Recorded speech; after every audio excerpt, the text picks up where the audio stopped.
Welcome back. In case you've forgotten, since a few minutes ago, I'm Lee Newman. This is Coffee with Lee. I wish all of you were here to have a hot cup of coffee that Philip and Keith fixed up for us. I got with me a young fireman, and we're going to have the topic for today of winterization, I'll call it, I guess, and we're going to do several segments. We're going to start off with Troy Reynolds from the fire department. It's going to educate you and I a little bit on what we need to do. We're all closing up our windows, closing up our doors, and pretty well trapping all the air in the house and outside the house. Makes it almost a perfect situation for a fire. Troy, good morning. Good morning. I'm glad you came by Thanks this morning. for having me. Well, you know, the coffee's hot and it's good, isn't it? Oh, yeah. Troy, before we started, you and I had a little bit of discussion, and we had to rule Philip out because he was trying to get into the discussion. Very rudely, we closed the door on him, which he don't mind. He's always congenial with that. Troy, wintertime's on us. We're closing up our doors. What is the first thing that a family should know, in your opinion, of what they need to do, what they need to look at before they close this place up and create a situation for a fire that could be very dangerous with trapped inside? My opinion, Lee, is first, and this goes for all year round, is make sure your smoke detectors are working properly. Yeah. There are a lot of fires in the wintertime. Over half of the heat source fires are caused in the months of December, January, and February. And those they're not going to put the fire out for you, but they're certainly going to create an opportunity for you to escape and get the rest of your family out of the house, aren't they? Exactly, exactly. They're tremendous. Always make sure that they're working, make sure that they have fresh batteries in there. They have a little test button on there that you can push just to make sure that they're working. All right, if you push the little test button, of course, this thing is going to go off and it tells you if it's working, but it's not going to tell you the strength of the batteries. So a person really should have a birthday, or well, let's say it's my birthday and I always change the batteries, or we change them every year on Christmas Day, or we change them on Thanksgiving. So I think a person really needs to have a definite date every year that they become accustomed to, or else they may forget. That's true, and what we tell people when we install the smoke detectors is we tell them to make sure you change them twice a year. When you change your clock is probably the best time to do it. When you set it back or forth? Set it back or forward. Yep. In the spring and in the fall is the best time to change your batteries. Okay. Then you don't have to worry about it. Well, that's a good time to remember it, and then you're not interfering with somebody's birthday or whatever's going on. So that's a great time to do it. Now, I know that every year, if you watch the news, you see a lot of chimney fires. Now, what in the world could burn in a chimney? Because you build a fire in that thing and it burns during the wintertime and the smoke goes up the chimney. So what creates a fire in a chimney? I don't understand that. Well, what's going to happen is you burn in the you use your wood chimney. A lot of the smoke and the toxic chemicals will go into the chimney. They'll get caught up. A lot of corrosives will get up in there, and they're unburned. So you get a buildup of stuff inside that chimney. Exactly. And it dries, I guess, over the summertime. Yes, so sir. The first of the winter certainly can set it on fire. Oh yeah, and you hadn't cleaned it at all that year. You put a fire in there. There's a good chance the top of the chimney is going to catch fire. A lot of people cover those chimneys up too on top. You know, when summertime comes around to keep the birds and things from going down the chimney. So certainly you want to get the top of it uncovered. Well, you're going to know that right away because the smoke's going to come back in the house. Oh, yeah. if you don't. All right, we've got the chemicals and things that are built up in that chimney. In most chimneys nowadays with the new houses, it's all wood frame. Mm-hmm. And they've got, I guess it's a clay sort of pipe that goes up through that the smoke and stuff goes up into. So what am I going to do? I can't crawl up in a chimney. I couldn't. Well, I might fit in one, but a bigger guy than me wouldn't fit in one. I'm not going to crawl up in there and do that thing. So who do I call? Well, they got these companies that come in and they'll clean your chimneys for you. They'll come in, make sure that it's safe. A lot of the chimneys, there's a lot of cracks a lot of holes in the chimneys that makes the chimneys unsafe to use. So what's probably best thing to do is to have a professional come in, clean the chimneys, inspect it, make sure it's going to be good for you for the year. They do an inspection too, don't they? Well, I guess they go down in there with a mirror so they can see all of those joints and things. Is that how? I don't know exactly how it works. I've got a buddy that does it, and they do crawl down in the chimney and they're inspecting it. I don't know exactly how they do it, but they make sure that it's safe.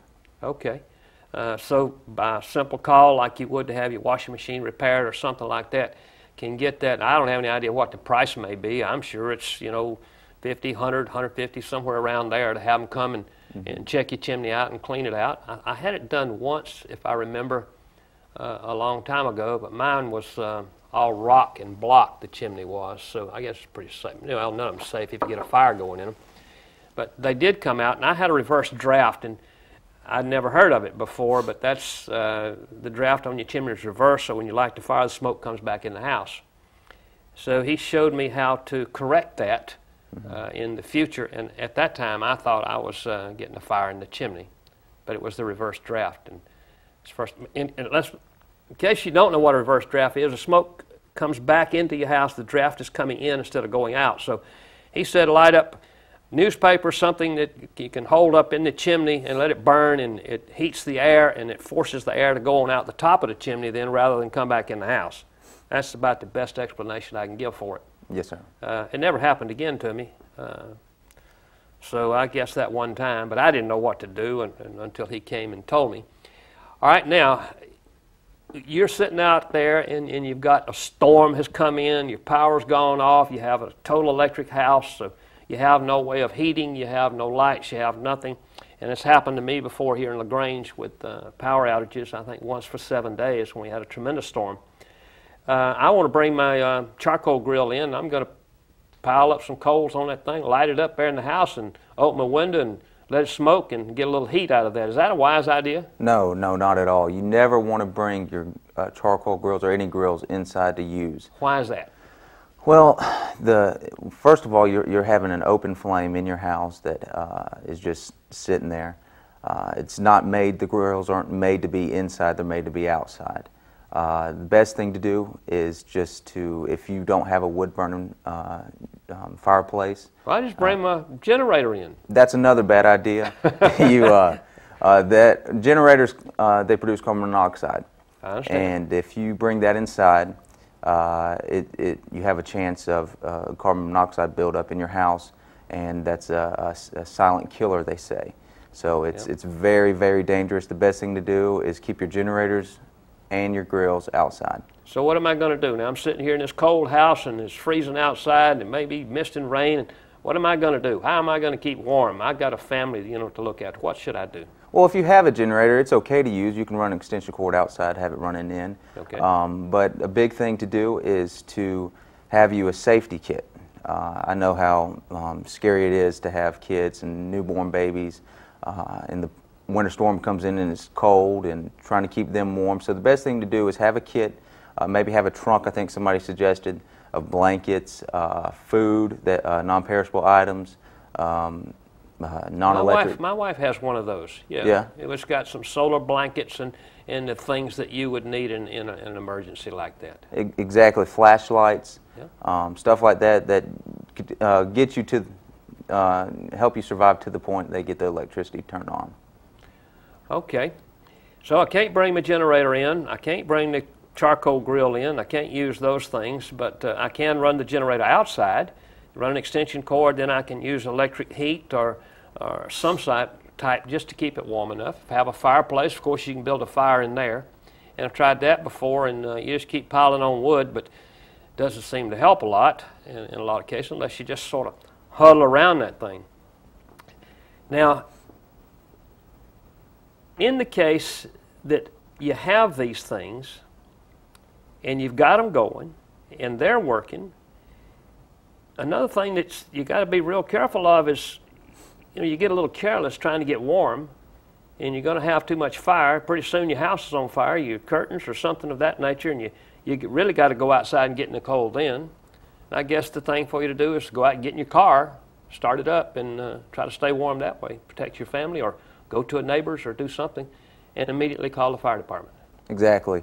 If your house catches on fire, if you smell smoke, you don't know what it is, give us a call.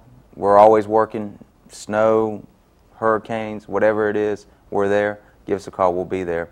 But if you have an emergency where you can't get inside your house, always have a plan, a backup plan.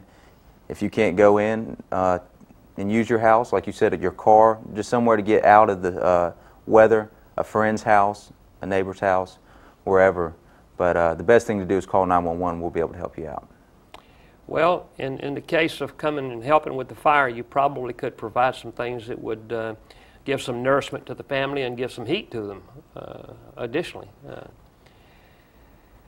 Troy, is there anything else that you can think of that might a person might want to know or might want to remember or write down and put it somewhere for their entire family to remember, so that if you do have these emergencies, the things to do? Should they have a checklist, or do y'all provide a checklist of things that a person should check when winter's coming on to ensure their safety?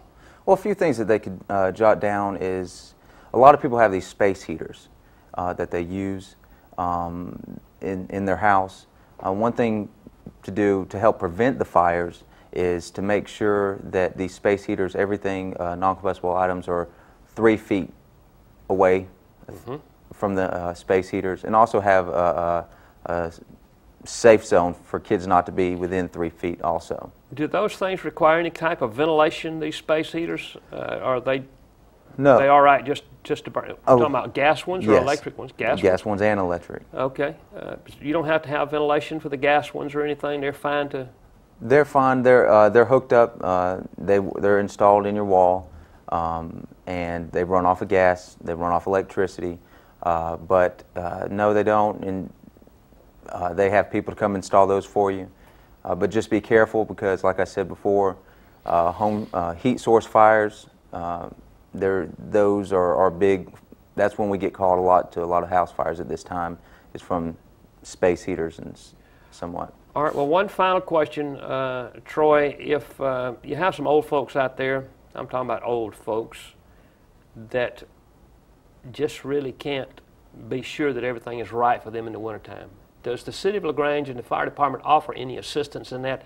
If I was 80 and I called the fire department, I called the city manager and said, I need a little help, would you guys go to that house and take a look at it and see that, you know, this person has done the things that they need to do in order to stay safe? Oh yeah, we offer assistance in checking your house. Anything to keep you safe. If you think we could help you out, you just give us a call. We'll be out there. There's plenty of programs out there. If you don't have any heat, to call, and you could even call the emergency contact, and we'll get you in touch with these programs with the Red Cross. And so there's a lot of help out there for those folks. Yes, sir. All right, Troy, thanks a million. Again, I appreciate you coming. Thank you for filling having them in, and you folks heard it. If you need some assistance, call the fire department. Troy and some of his buddies will come out and see that you're safe in whatever you're doing, especially for winterization. I'll be right back. I'm Lee Newman. Hello, I'm Dr. Darrell Durham at LaGrange Veterinary Hospital, and this is my assistant Beth Cato, and this is Sassy. And today we're going to give a winter tip for taking care of your pets. One of the calls that we get very frequently during the wintertime is, when should I bring my pet indoors because it's going to be cold tonight?